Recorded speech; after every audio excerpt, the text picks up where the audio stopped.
सभी का स्वागत है मेरे YouTube चैनल मैथमेटिक्स 2.0 में। जैसे कि आप लोगों को पता है कि क्लास 9th में हम लीनियर इक्वेशन इन टू वेरिएबल के बारे में चर्चा कर रहे थे और इसके बारे में हमने पढ़ाई किया था। पिछले वीडियो में हमने आपको साथ ही साथ जो हमारा linear equation in one variable होता है अर्थात एक चर में जो हमारा रैखिक समीकरण होता है उसके बारे में मैंने चर्चा किया था। मोहित फैन बंद कर दीजिए, आवाज दिक्कत हो जाएगा, बंद कर दीजिए और शांति से बैठिए। तो हमने पढ़ा था, ठीक है, दो चरों में रैखिक समीकरण के बारे में हमने चर्चा किया था। लेकिन साथ ही साथ जैसे कि मैंने अभी आप लोग को जस्ट बताया कि हमने एक चर के रैखिक समीकरण के बारे में भी हमने चर्चा की और मैंने आपको बताया। साथ ही साथ इसके सॉल्यूशन के बारे में हमने पढ़ा था, अर्थात इसके हल के बारे में पढ़ा था। इसमें इसके हल में हमने जो हमारा एक चर का जो हमारा रैखिक समीकरण था उसके बारे में हमने पढ़ा। साथ ही साथ दो चर में रैखिक समीकरण जो हुए उनके बारे में भी हमने पढ़ा। मैंने आपको बताया कि रैखिक क्या होता है अर्थात लीनियर क्या होता है, इसके बारे में मैंने बताया।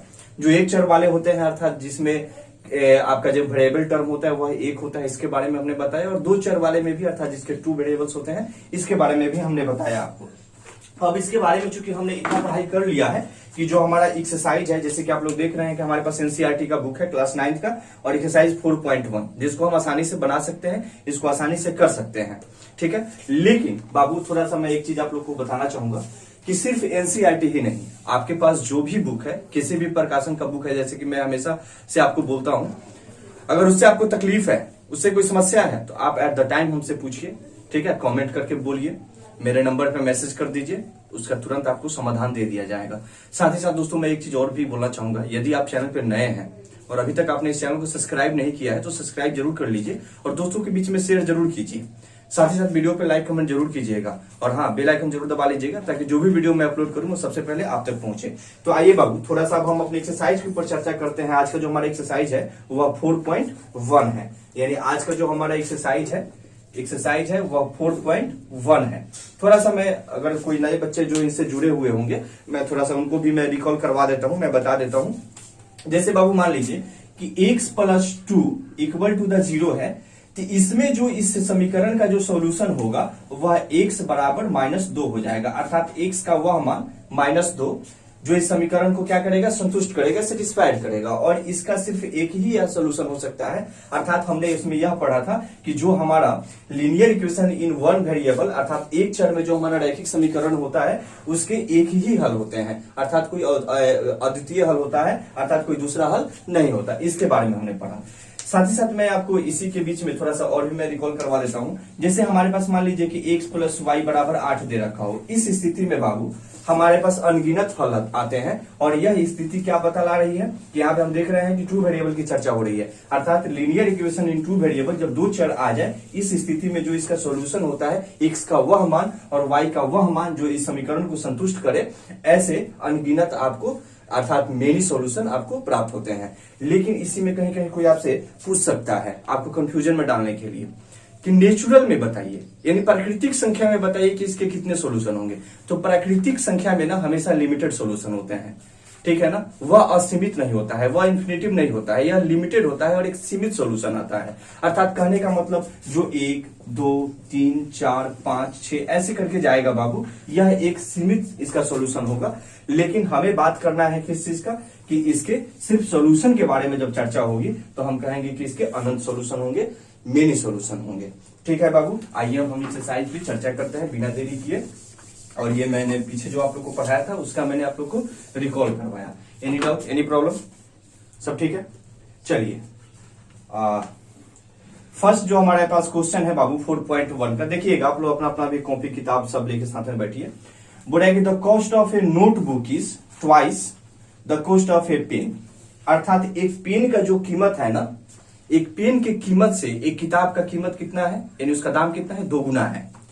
बोला कि राइट ए लीनियर इक्वेशन, आपको इसको रैखिक समीकरण में लिखना है इन टू वेरिएबल्स, दो चरों के रैखिक समीकरण में लिखना है और इसको रिप्रेजेंट करना है, अर्थात इसको समीकरण के रूप में हमें क्या करना है, दर्शाना है, रिप्रेजेंट करना है। तो जरा मान लीजिए इसमें एक आपको दे रखा है, हालांकि नहीं भी दिया रहता तो हम लोग भी वैसे ही मानते। बोल रहे कि कॉस्ट ऑफ जो नोटबुक है, यानी जो किताब का जो दाम है उसको आप x मान लीजिए और जो पेन का जो दाम है उसको आप y मान लीजिए। तो चलिए हम अब इसी के सॉल्यूशन से यहाँ पे करते हैं। देखिए तो किताब बंद हो गया, थोड़ा सा 4.1 एक्सरसाइज निकाल के रखिए। देखिए यहां पे बाबू क्या दिया था कि आपको नोटबुक का, यहां से लिख लेते हैं लेट, अर्थात माना कि, ठीक है ना, the cost of a notebook be X. मान लीजिए कि हमने किताब के दाम को एक्स मान लिया, जैसे कि हमें क्वेश्चन में दे रखा था कि आपको नोटबुक को एक्स मानना है। And according to the question के अनुसार ही हम मान लेते हैं कि the cost of a pen, वह कितना है, वाई। ठीक है, हमने यह मान लिया। अब जो इसकी स्थिति जो बता रही है बाबू, जरा ध्यान रखिएगा, यह बोल रहा है कि जो हमारे पास जो कलम का जो दाम है, अर्थात जो पेन का जो दाम है, या पेन की जो कीमत जो है, वह किताब की कीमत, सॉरी, जो किताब की जो कीमत है वह पेन की कीमत से कितना है, 2 गुना है, यानी 2 गुना है। अर्थात पेन को अगर आप 5 रुपए में करते हैं तो आपको किताब 10 रुपया में मिलेगा। तो इस स्थिति में हमारे पास नोटबुक का दाम कितना है, एक्स, और यही एक्स जो है यह बराबर है इसके दोगुने का, अर्थात पेन के दोगुने का। तो पेन कितना माने हैं, वाई ना, तो इनके 2 गुना, अर्थात 2 गुने वाई, अर्थात 2y। ठीक है ना। अब इसको इक्वेशन के फॉर्म में रिप्रेजेंट करना है तो इसको लिख सकते हैं क्या, x माइनस 2y इक्वल टू द 0। यह हमारा नोटबुक हो गया और यह हमारा पेन हो गया। पेन का कीमत से नोटबुक का कीमत क्या था, 2 गुना था। ठीक है ना। इसका बहुत सारा आप एग्जाम्पल ले सकते हैं, जैसे कि मान लीजिए कि पेन का जो हमारे पास कीमत है वह मान लीजिए 50 रुपया है, तो हमारे पास नोटबुक का जो कीमत हो जाएगा कितना हो जाएगा, 50 दूनी 100, यानी 100 रुपया। उम्मीद है कि आपको अच्छे से समझ में आ रहा होगा। चलिए हम नेक्स्ट क्वेश्चन के ऊपर ध्यान देते हैं। यह आप लोग को आ गया होगा समझ में। ठीक है, चलिए अब नेक्स्ट क्वेश्चन के ऊपर हम ध्यान देते हैं। ये हमारा 1 नंबर क्वेश्चन था बाबू। अब चलिए 2 नंबर क्वेश्चन के ऊपर हम विश्लेषण करते हैं। 2 नंबर जो हमारे पास क्वेश्चन है, पहले हम क्वेश्चन पढ़ के आपको समझा देते हैं। बोल रहा है कि express the following linear equation in the form of A x plus B Y plus C equal to the 0। हमें लीनियर इक्वेशन के फॉर्म में लिखना है, अर्थात a x plus B Y plus C equal to the 0। तो ये तो हमारा क्या होता है, 2 चर का रैखिक समीकरण इसी के फॉर्म में होता है ना, a x plus B Y plus c के फॉर्म में होता है। और आपको पता है कि ए बी और जो सी होता है यह हमारा क्या होता है, कांस्टेंट टर्म होता है, और ए नॉट इक्वल टू द 0। ये तमाम चीज आप लोग को बताया गया है, पिछला वीडियो जरूर देख लीजिएगा यदि आपने उसको नहीं देखा है अभी तक तो। और indicate that the value of A B and C each case. अब प्रत्येक स्थिति में हमें ए बी और सी का मान बताना है। ठीक है, तो चलिए सबसे पहले हम अपने इक्वेशन को देखते हैं कि हमारे पास इक्वेशन क्या दे रखा है। 2 का 1 नंबर बाबू जो हमारे पास इक्वेशन दे रखा है, यह दे रखा है 2x प्लस 3y, 2x प्लस 3y इक्वल टू द 9.35 के ऊपर ये बार, यही ना है 35। अच्छा, सिर्फ 5 के ऊपर है, 3 के ऊपर नहीं है, सिर्फ 5 के ऊपर है, 5 के ऊपर यह बार। मैंने जैसे कि आप लोग को ट्रिकी मैथ में बताया था, जो 1 बजे वीडियो अपलोड किया जाता है, कि आप ये जो बार जो दे रखा है ऊपर जो रेखाखंड दे रखा है, आप इसको एक डॉट से भी दर्शा सकते हैं, आप इसको डॉट से भी लिख सकते हैं। अर्थात इसके ऊपर आप डॉट डाल दीजिएगा ना, इसका मतलब इसी का पुनरावृत्ति होते आ रहा है, यानी इसका रिपीटेशन होते आ रहा है। और ये सब क्यों होता है, इसका सोल्यूशन भी बड़ा इंपॉर्टेंट है। तो ट्रिकी मैथ का वीडियो में हम आप लोग को बताए हैं, ठीक है ना, जिसमें पुनरावृत्ति होता है, जिसमें बार होता है, आप लोग उसको देख लीजिएगा, जरूरी है। हालांकि वह कंपटीशन के बच्चों के लिए किया गया है। तो चलिए पहले हम इसको लिख लेते हैं a x plus B Y plus c के फॉर्म में। तो ये a x plus B y के फॉर्म में ही है, हमें सी के फॉर्म में लिखना है। तो इसको बाबू लिख सकते हैं क्या, 2x प्लस 3y इक्वल के बाद बाबू यह प्लस 9.35 के ऊपर बार है। तो इसको इक्वल के इधर खींच लेंगे तो ये तो माइनस में हो जाएगा, माइनस 9.35 के ऊपर ये बार। देखिए इस बार मैंने डॉट से डिनोट किया है ताकि कुछ आप नया सीखिए। बार को आप ऐसे डॉट के से भी क्या कर सकते हैं, दर्शा सकते हैं। इक्वल टू द 0 लिख सकते हैं आप आसानी से, हो सकता है। चलिए अब इसमें आपको ए बी सी, तो ये तो अब आपको स्पष्ट दिखाई दे रहा है ए बी सी का मान क्या है। ए का मान यहां से क्या हो जाएगा, ए का मान तो यही ना है, क्योंकि हमें कांस्टेंट टर्म में बताना है। ए का मान 2, बी का मान कितना हो जाएगा, बी का मान ये वाला होगा, बी का मान 3, सी का मान कितना हो जाएगा, तो सी का मान ये वाला टर्म है ना, यानी माइनस 9.35 के ऊपर बार। ठीक है, उम्मीद है कि आपको अच्छे से समझ में आ रहा होगा। यही हमारा आंसर हो गया, यही हमारा उत्तर हो गया। ठीक है, चलिए अब हम नेक्स्ट क्वेश्चन के ऊपर, इसी का जो ऑप्शनल क्वेश्चन है उसके ऊपर हम ध्यान देते हैं। बाकी क्वेश्चन आपको टास्क के रूप में रहेगा, आप उसे जरूर बनाइएगा। ठीक है, चलिए 2 का कितना नंबर क्वेश्चन बता दे जी, चलिए 2 का 2 नंबर बता देते हैं, फ्रैक्शन में दे रखा है, ठीक है। चलिए 2 का 2 नंबर बाबू जो क्वेश्चन है हमारे पास है x माइनस वाई बटा 5 माइनस 10 इक्वल टू द 0 के फॉर्म में है। तो ये तो दरअसल a x plus B Y plus c के फॉर्म में है ही, तो हमें इसको उसमें चेंज करने की जरूरत नहीं है, ये ऑलरेडी दिया है। यहां से ए का मान निकालना है, तो ए में एक्स का कोफिशिएंट क्या है, 1 है, जब कुछ नहीं है तो क्या है 1 है, तो इसका तो 1 हो जाएगा।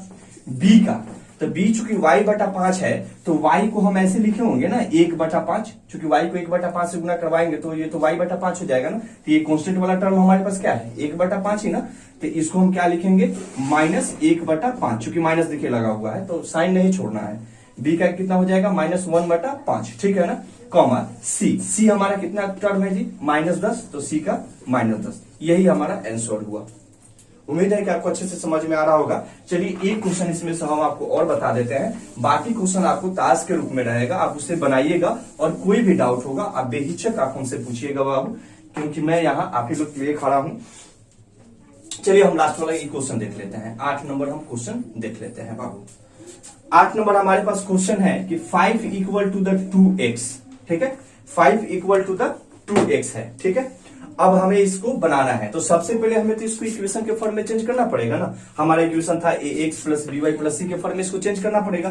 तो जरा देखिए इसको हम लिख सकते हैं क्या, 5 इक्वल के बाद है तो इसको इधर जरा खींच लीजिए, तो 2x हो जाएगा बाबू, प्लस में है तो -2x। चूंकि देखिए हमें ax का टर्म मिल गया है, c का मिल गया है, और b वाला भी हमें टर्म चाहिए जो कि y से संबंध रखता हो, तो b वाले टर्म के लिए क्या अगर हम 0 में y से गुना करवा दें बउआ, 0 में y से गुना करवा दे, अगर 0 में y से तो 0 हो जाएगा, और इसमें 0 को जोड़े चाहे घटाएं तो ये तो रहेगा उतना ही ना। तो हम अपने सुविधा के लिए इसको क्या करेंगे 0 इंटू वाई लिख देंगे, अब इक्वल टू द 0 लिख लेंगे, ठीक है। थोड़ा सा इसको और सजा के लिख लेते हैं, अरेंज करके लिख लेंगे, ज्यादा अच्छा रहेगा अरेंज करके लिखना। तो इसको लिख सकते हैं कि -2x प्लस 0.y, 0 पॉइंट नहीं 0 इंटू, ठीक है ना, यानी 0 गुने y plus 5 equal to the 0। अब जरा देखिए था ax plus B Y plus c के फॉर्म में, तो ये आसानी से हो गया। अब यहां से आप a का मान निकाल लीजिएगा, तो a का कांस्टेंट टर्म कितना है -2, b का कांस्टेंट टर्म, अच्छा जरा देखिए 0 कुछ नहीं है, अब 0 से इसमें गुणा है तो ये तो 0 ही हो जाएगा, और c का हमारे पास कांस्टेंट टर्म कितना है बाबू 5, तो c बराबर 5। यही हमारा उत्तर हुआ, अर्थात a जो हुआ हमारे पास क्या हुआ -2, b जो हुआ वह 0 हुआ, और c जो हुआ 5 हुआ। उम्मीद है कि आपको अच्छे से समझ में आ गया होगा। और इसके बाद का जो एक्सरसाइज होगा, यानी जो 4.2 जो हमारा एक्सरसाइज, हाँ 4.2 ही है ना, हाँ 4.2 एक्सरसाइज जो होगा वो नेक्स्ट वीडियो में अपलोड किया जाएगा, और बहुत ही बारीकी से। तब तक आप इसे बनाइएगा, और जो भी तकलीफ होगा आप हमसे पूछ लीजिएगा। हालांकि इसमें हमें सॉल्यूशन इन लीनियर इक्वेशन, उसके हल के बारे में ही बताना है, उसके सॉल्यूशन के बारे में ही बताना है, जो कि मैंने आप लोग को बता दिया है। फिर भी थोड़ा सा एक बार हम रिवाइज करवा के आप लोग को एक्सरसाइज चालू कर देंगे। और आप लोग से एक बात कहना चाहूंगा, मैथमेटिक्स 2.0 के परिवार को आप बढ़ाने में हमारी मदद कीजिए, अतः ज्यादा से ज्यादा लोगों को जोड़िए, शेयर कीजिए और दोस्तों को भी जोड़िए। चलिए बहुत बहुत धन्यवाद।